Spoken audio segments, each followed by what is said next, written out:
May napipinto umanong planong pag-aresto kay Vice President Sara Duterte. Ito ang ibinulalas ng isa pong mambabatas at presidential sister.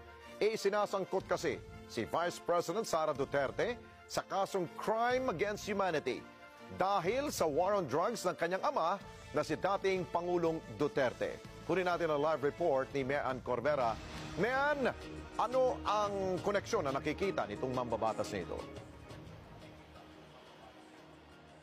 Alex, tuloy nga raw ang paninira sa pamilya Duterte kung saan ang susunod ng target ay si Vice President Sara Duterte.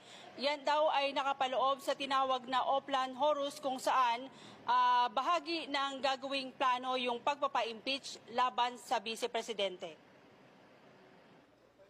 Ipinoproseso na umano ngayon ang warrant of arrest laban kay Vice President Sara Duterte. Basing on the... Ang Vice Presidente ay iniugnay rin sa kasong crime against humanity na isinampa laban sa kanyang ama na si dating Pangulong Rodrigo Duterte dahil sa war on drugs sa ilalim ng kanyang administrasyon. Ayon kay Senador Amy Marcos, nakatanggap siya ng report na target ng susunod na arrest order ang Vice Presidente.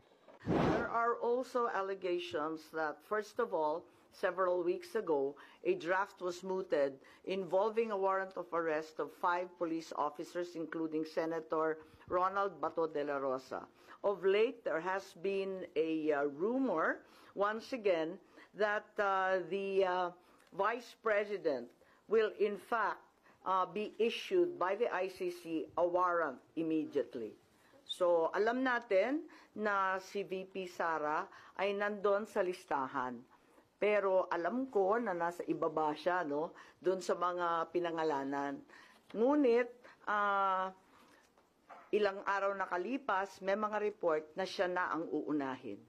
Pero nang tanungin kung sino ang kanyang source at kailan posibleng ilabas ang warrant of arrest, sabi ng mambabatas.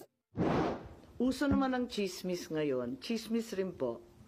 Pero kahit chismis, sinabi ni Marcos na hindi niya papayagan na maulit ang nangyari sa dating Pangulo na basta na lamang isinuko sa madayuhan matapos arestuhin.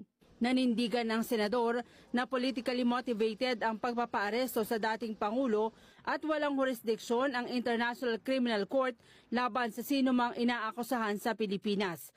Bahagi raw kasi ito ng tinawag niyang Oplan Horus, isang mid-election action final campaign, sprint action plan na binuo ng umanay mga kaalyado ng administrasyon sa naka-CMD para pabalsakin umano ang pamilya Duterte.